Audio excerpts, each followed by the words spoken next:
वहां पे इंजेक्शन लगाया जा रहा है।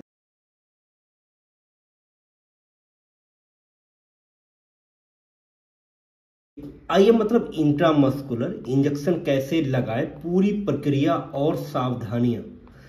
हाउ टू गिव आईएम मतलब intramuscular injection, complete procedure and precautions.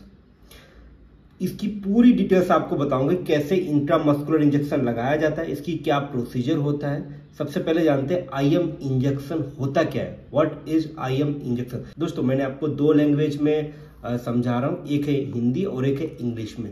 आप जिस लैंग्वेज में आप कंफर्टेबल हैं आप उस लैंग्वेज में आप समझ सकते। तो मैं हिंदी में आपको समझाने की कोशिश करूंगा, बिकॉज ऑफ ज्यादातर मोस्टली हिंदी समझते।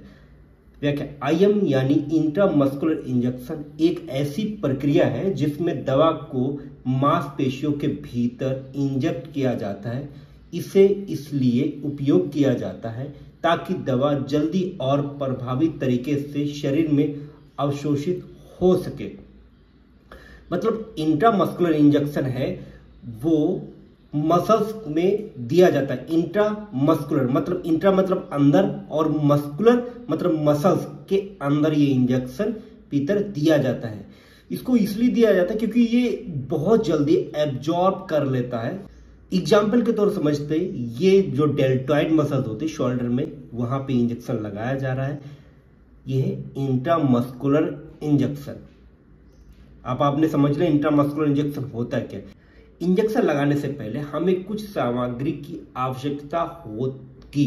Before injecting we will need some materials, जैसे एक सिरिंज और सुई, दवा की शीशी या वायल, मतलब जो इंजेक्शन आप लगाने जा रहे हैं उसकी वायल होना चाहिए। एग्जाम्पल के तौर पे जैसे ये इंजेक्शन है हमारे हाथ में, तो ऐसे वायल आपके पास है। तीसरा क्या है, एंटीसेप्टिक वाइप्स, मतलब जो अल्कोहल से है वो। डिस्पोजेबल ग्लव्स, जैसे ये ग्लव्स हैं वैसे आप ले सकते हैं। शार्प डिस्पोजेबल कंटेनर, या सुनिश्चित करें कि सारी सामग्री साफ सुथरी और स्टरलाइज्ड है। मतलब जो भी आप यूज करने वाले हैं और जो भी आपके पास मटेरियल्स हैं वो सारे स्टरलाइज्ड हैं कि नहीं। देखो जो ग्लव्स हैं वो स्टरलाइज्ड तो नहीं इसमें यूज किए जाते हैं, ठीक है। मतलब जो भी आपके पास सिरिंज सुई और मटेरियल्स है वो सारे स्टरलाइज्ड होने चाहिए।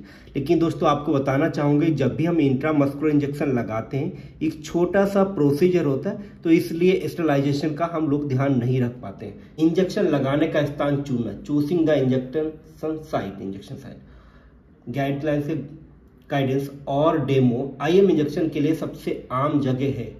इंट्रामस्कुलर इंजेक्शन लगाने की जो सबसे ज्यादा जगह है वो कौन कौन सी साइट्स हैं उनको समझते हैं। डेल्टॉइड मांसपेशी कंधे पर, जो शोल्डर होता है जो आप देख रहे हैं, डेल्टॉइड मसल शोल्डर पे। वेंट्रोग्लूटियल मांसपेशी कूल्हे की ऊपरी बाहरी हिस्से में, ठीक है।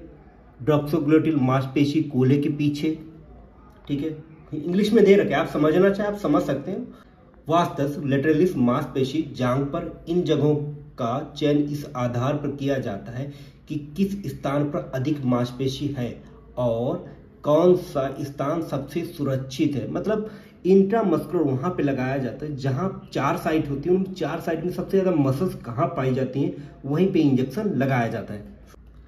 एग्जाम्पल के तौर पे समझते हैं, देखो 4 साइट से, एक शोल्डर की हो गई, ठीक है, डेल्टॉइड मसल इसको बोलते हैं, शोल्डर पे है। उसके वेंट्रोग्लूटियल ये साइड में आपके हो गई। डोर्सल ग्लूटियल ये हिप्स के पीछे हो गई। वेस्टरलेटर ये क्या होता है, थाई पर।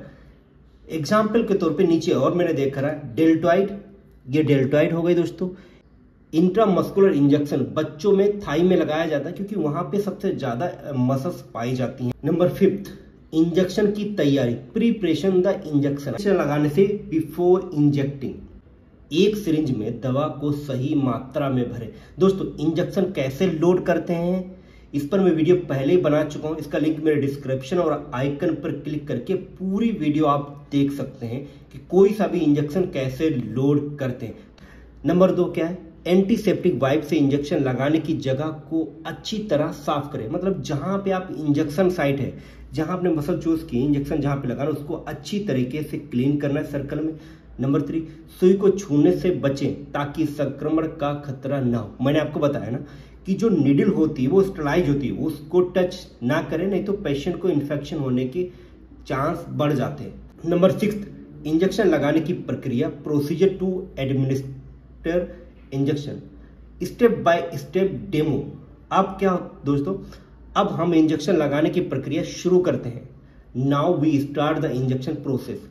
नंबर 1, एक हाथ से त्वचा का हल्का खींचे और मांसपेशी को एक्सपोज करें। हमने मसल्स को पुल कर ली। अब क्या करना है, सुई को 90 डिग्री के कोण पर मांसपेशी में प्रवेश करें जो आपने पुल करके रखी है। देखो जो ये मसल्स हमने पुल करके रखी है। अब क्या करना है, जो नीडल है 90 एंगल पे आपको इंजेक्ट करना। जैसे इंजेक्ट करते हैं, नंबर 3, अगर आपको रक्त नहीं दिखता है तो धीरे धीरे दवा को इंजेक्ट करें।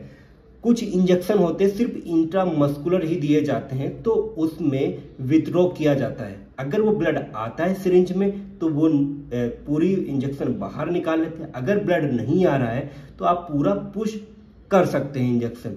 ठीक है, ब्लड नहीं दिया, हमने पुश कर दिया। उसके बाद में क्या आता है, नंबर 4, सुई को तेजी से बाहर निकालें और इंजेक्शन स्थल पर गॉज से हल्का दबाव डालें। जैसे ही दवाई पुश हो जाती है मसल्स में, उसके बाद में सिरिंज को बाहर निकाल लेंगे और जहां निडल है इंजेक्शन साइट पे आपको गॉज पीस से पुश करके रखना है 3 से 5 मिनट तक, जिससे वहां से ब्लीडिंग ना हो दोस्तों। ठीक। नंबर 7, इंजेक्शन के बाद की देखभाल, पोस्ट इंजेक्शन केयर। दोस्तों देखभाल और सावधानी, इंजेक्शन के बाद उस स्थान को थोड़ी देर के लिए दबाएं रखें ताकि रक्त स्राव रुक जाए। बताया ना आपको कि जहां से इंजेक्शन के साइट को दबा के रखें और दवा अच्छे से अवशोषित हो जाए। किसी भी प्रकार की एलर्जी या प्रक्रिया के संकेतों के लिए निगरानी करें, जैसे सूजन, दर्द या लालिमा। इंजेक्शन के साइट अगर वहां पे स्वेलिंग से आ रही है, दर्द बहुत ज्यादा महसूस हो रहा है या रेडनेस आ रही है, दाने से आ रहे हैं, तो तुरंत अपने स्टाफ को जिसने इंजेक्शन लगाया उसको इन्फॉर्म करें दोस्तों। उसके बाद में नंबर 8 क्या है दोस्तों, सामान्य सावधानी और गलतियां, common precautions and mistakes, important tips. Injection लगाते समय कुछ सामान्य सावधानियां बरतें। हमेशा एंटीसेप्टिक का उपयोग करें। नंबर 2, सही मात्रा में दवा का उपयोग करें। कुछ लोग क्या करते हैं, चाहे 10 ml हो 5 ml है, इंट्रामस्कुलर इंजेक्शन लगा देते हैं, जिसकी वजह से पेशेंट को सिप्स बन जाती, गांठ सी हो जाती है और पेशेंट को काफ़ी प्रॉब्लम हो जाती है। तो वो ना करें। जितनी डोज है 2 ml तक की दें। इंजेक्शन लगाते समय धैर्य और सावधानी बरतें। ठीक है, कुछ लोग क्या करते हैं, इंजेक्शन जल्दबाजी में लगाते हैं, जिससे ही प्रॉब्लम हो सकती है। यदि आपको इंजेक्शन लगाने में कोई समस्या हो तो किसी योग्य स्वस्थ पेशेवर से सलाह लें। अगर आपको कोई प्रॉब्लम सी महसूस हो रही, कुछ भी आपको लग रहा है कंफर्टेबल नहीं, तो आप मत न लगाएं। किसी भी जो स्टाफ से जो एक्सपीरियंस है उसको बुलाएं और उससे इंजेक्शन लगवाएं।